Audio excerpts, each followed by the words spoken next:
আসসালামু আলাইকুম। বন্ধুরা ফিরে আসলাম আরো একটি নতুন রেসিপি নিয়ে। আজকে আমি আপনাদের সাথে বর্তমান সময়ে খুবই ট্রেন্ডি একটি রেসিপি শেয়ার করতে যাচ্ছি। Facebook এবং YouTube সব জায়গাতেই দেখবেন সবাই সি ফুড বয়েলের রিভিউ দিচ্ছে। তো আজকে আমি একেবারে ঘরোয়া পদ্ধতিতে সি ফুড বয়েল তৈরি করার চেষ্টা করব। আশা করছি পুরোটা সময় আপনারা আমার সাথেই থাকবেন। সিফুড বয়েল তৈরি করার জন্য অবশ্যই সিফুডের প্রয়োজন হবে। তো আমি আজকে যেই সিফুডগুলো দিয়ে সিফুড বয়েল তৈরি করব, সেগুলোই আমি আজকে ১ম এ আপনাদেরকে দেখিয়ে দিচ্ছি। এখানে আমি কিছু চিংড়ি মাছ নিয়েছি। সিফুড বয়েলের জন্য একটু বড় সাইজের চিংড়ি নিতে হবে। এতে করে রান্নার পর চিংড়ি মাছগুলো দেখতে সুন্দর লাগবে। আর আমি সবগুলো মাছকে এভাবে পরিষ্কার করে নেব। আপনাদেরকে আমি স্যাম্পলের জন্য একটু দেখিয়ে দিয়েছি। এরপরে আমি কিছু স্কুইড নিয়েছি। এই স্কুইডগুলো আমি রেডি টু কুক অনলাইন থেকে অর্ডার করে নিয়েছি।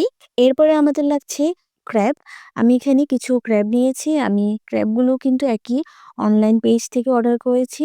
ক্র্যাবগুলোও কিন্তু রেডি টু কুকই করা ছিল। আমি শুধু আমার প্রয়োজন মতো কাঁকড়ার যে পাগুলো আছে সেগুলোকে সামান্য থেতলে নিয়েছি বা আমি আমার পছন্দ মতো করে কাঁকড়াগুলোকে আরেকটু কেটে নিয়েছি। এই ছিল আমাদের আজকে সি-ফুড আইটেম। অক্টোপাস, শামুক, ঝিনুক বা অন্যান্য যে আইটেমগুলো সি-ফুড বয়েলে ইউজ করে আমি যেহেতু কখনো ট্রাই করিনি, তাই সেগুলো এভয়েড করছি। আপনারা চাইলে আপনাদের পছন্দ মতো আইটেমগুলো রেসিপিতে এড করতে পারেন। আজকে সি-ফুড বয়েলে আমি যে সবজিগুলো ব্যবহার করব সেগুলো দেখিয়ে দিচ্ছি। আমি এখানে কিছু গাজর একটু লম্বা করে কেটে নিয়েছি। এরপরে আমি ৩-৪ টি আলু একটু বড়, বড় করে কেটে নিয়েছি। আর লাগছে আমাদের ২ টা ডিম। আমি ডিমগুলোকে সিদ্ধ করে নিব। লেবু আর পেঁয়াজ তো লাগছেই। এরপরে আমি চুলায় একটি বড় হাঁড়ি বসিয়ে তার মধ্যে প্রায় বেশ খানিকটা পানি গরম করে নিচ্ছি। তার মধ্যে কেটে রাখা আলুগুলো দিয়ে দিলাম। এরপরে দিয়ে দিচ্ছি আমি ভুট্টা। এই ভুট্টাগুলো কিন্তু আমি লোকাল মার্কেট থেকে নিয়েছি। অনেক সময় সুপার শপেও কিন্তু ভুট্টা পাওয়া যায়। সেখান থেকেও নেওয়া যায়। আর কেউ যদি আস্ত ভুট্টা দিতে না চান তাহলে কিন্তু এইভাবে ভুট্টাগুলোকে আপনারা ভেঙেও দিতে পারেন। ভুট্টা আর আলুটা দিয়ে কিছুক্ষণ রাখার পর আমি এর মধ্যে এক, এক করে লেবু দিয়ে দিচ্ছি। আর কিছু লেমন গ্রাস দিয়ে দিচ্ছি। লেবু আর লেমন গ্রাস কিন্তু সি ফুডের যে একটা স্মেল আছে সেটি দূর করে দেবে। সেদ্ধ হওয়ার জন্য ডিমগুলোও দিয়ে দিলাম। এরপর আমি ক্র্যাবগুলোকেও দিয়ে দিচ্ছি।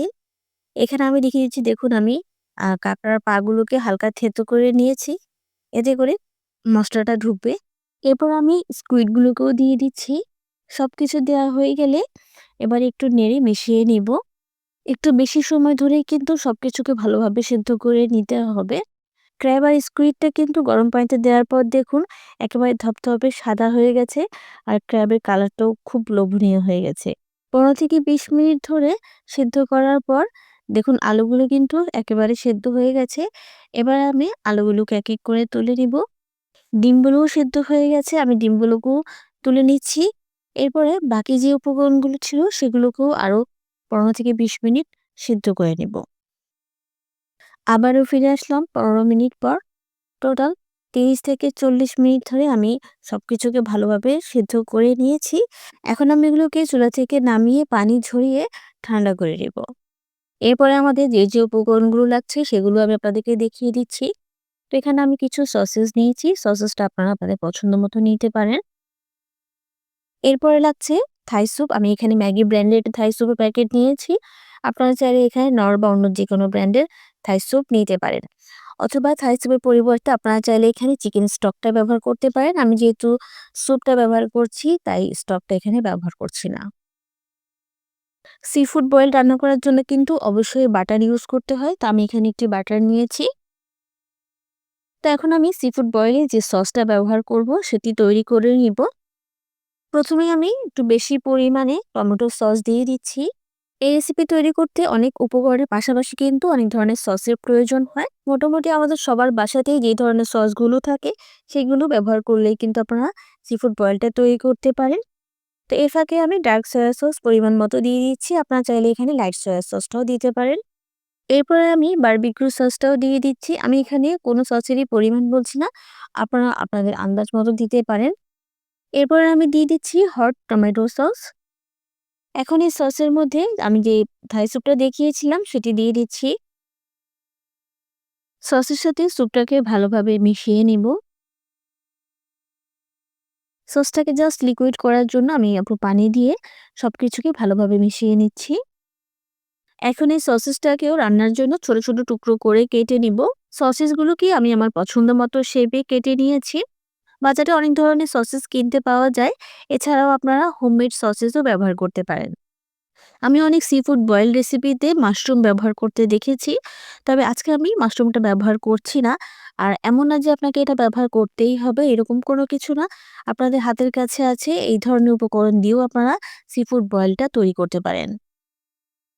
ফাইনালি এখন আমরা সিফুডটা রান্না করে নিব। তার জন্য চুলায় একটি প্যান বসিয়ে তার মধ্যে বাটার গরম করে নিয়েছি। এবারে এর মধ্যে সামান্য রসুন কুচিও ভেজে নিচ্ছি। রসুনটাকে ভেজে নেওয়ার পর আমি এর মধ্যে কেটে রাখা সসেসগুলোকে দিয়ে দিয়েছি। এবারে সসটাকেও 2 থেকে 3 মিনিটের মতো নেড়ে ভেজে নেব। এরপর এক এক করে গাজরও দিয়ে দিচ্ছি। গাজর এবং সসেসটাকে ভালোভাবে নেড়ে ভেজে নিতে হবে।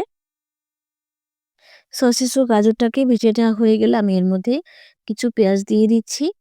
চাইলে এই পর্যায়ে আপনারা কিছু ক্যাপসিকামও অ্যাড করতে পারেন। পেঁয়াজগুলোকে 2 থেকে 3 মিনিট ভেজে নেওয়ার পর আমি এর মধ্যে এখন চিংড়ি মাছগুলোকে দিয়ে দিব।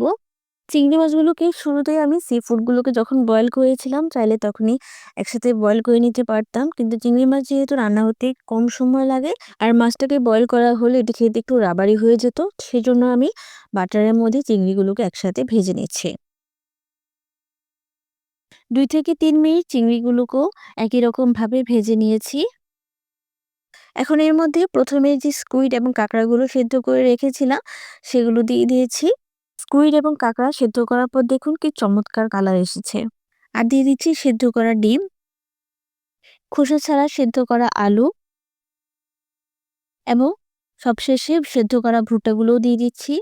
আর দিয়ে দিচ্ছি সামান্য আদা বাটা ও রসুন বাটা সামান্য পরিমাণে। এবারে সবকিছুকে ভালোভাবে নেড়ে মিশিয়ে নেব। এখন এর মধ্যে যে সসটা তৈরি করেছিলাম সেটি দিয়ে দিচ্ছি। এরপরে যে বাটিতে সসটা তৈরি করেছিলাম সেই বাটির মধ্যেই পরিমাণ মতো পানি নিয়ে এখন সি-ফুডের মধ্যে অ্যাড করে দিচ্ছি। আর কিছু লেমন গ্রাসও দিয়ে দিচ্ছি। সবশেষে কিছু কালো গোলমরিচের গুঁড়া দিয়ে দিচ্ছি। সব উপকরণ কিন্তু দেওয়া হয়ে গেছে। এবারে সবকিছুকে ভালোভাবে নেড়ে মিশিয়ে নিয়ে রান্না করে নেব। চুলার আঁচ মিডিয়ামে রেখে ৫ থেকে ১০ মিনিটের মতো রান্না করে নিয়েছি। যেহেতু আগে সবকিছুকে আমি ভালোভাবে সেদ্ধ করে নিয়েছি, তাই খুব বেশি সময় ধরে রান্না করার কোনো প্রয়োজন নেই। আরও ১০ থেকে ১৫ মিনিট রান্না করে নিলেই আমাদের সিফুড বয়েলটা তৈরি হয়ে যাবে। আর সসের মধ্যে যেহেতু অলরেডি লবণ ছিল, তাই আমি এখানে এক্সট্রা কোনো লবণ ইউজ করিনি। আপনারা চাইলে আপনাদের টেস্ট অনুযায়ী লবণটা দিয়ে দিতে পারেন। আর যারা একটু স্পাইসি খেতে চান, তাহলে আপনারা চাইলে এখানে শুকনো মরিচ অথবা কাঁচা মরিচটাও এখানে দিতে পারেন। সবশেষে ধনেপাতা কুচি দিয়ে আমাদের সিফুড বয়েলটা চুলা থেকে নামিয়ে নিচ্ছি। তো এর সাথে, সাথে দেখুন দারুণ ইয়ামি আর বর্তমান সময়ের খুবই ট্রেন্ডিং একটি রেসিপি সিফুড বয়েল তৈরি হয়ে গেল। আপনারাও চাইলে বাসায় এইভাবে খুব সহজেই রেস্টুরেন্টের মতো করে সিফুড বয়েল তৈরি করতে পারেন। এখন আমি আপনাদেরকে দেখিয়ে দিচ্ছি দেখুন প্রত্যেকটা জিনিস কত দারুণভাবে সেদ্ধ হয়েছে আর এবং কতটা জুসি হয়েছে আমি আপনাদেরকে একটু দেখিয়ে দিচ্ছি। আলুটাও দেখুন কত সুন্দরভাবে সেদ্ধ হয়েছে। কর্নটা দেখুন একেবারে জুসি হয়েছে। আপনারা দেখলে নিশ্চয়ই বুঝতে পারবেন। আর এর টেস্টের কথা কি বলবো আপনারা বাসায় ট্রাই করলে অবশ্যই এর টেস্টটা বুঝতে পারবেন। সিফুড বয়েলটাকে আমি পরোটা দিয়ে সার্ভ করেছি। আপনারা চাইলে নান এমনকি পোলাও দিয়েও সিফুড বয়েলটাকে সার্ভ করতে পারেন। তো আমার আজকের রেসিপিটা যদি আপনাদের ভালো লেগে থাকে তাহলে প্লিজ আমার চ্যানেলটি সাবস্ক্রাইব করবেন। আর পাশে থাকা বেল বাটনটি প্রেস করে দিবেন। এতে করে সব রেসিপির আপডেট আপনার কাছে পৌঁছে যাবে। আর যারা এই মুহূর্তে আমাকে ফেসবুক থেকে দেখছেন তাদের সবার প্রতি রিকোয়েস্ট হলো প্লিজ আমার পেজটিতে একটি লাইক এবং ফলো দিয়ে যাবেন। তো আবারও ফিরে আসবো নতুন কোনো রেসিপি নিয়ে। সেই পর্যন্ত আপনাদের সবার কাছ থেকে বিদায় নিয়ে নিচ্ছি। আল্লাহ হাফেজ।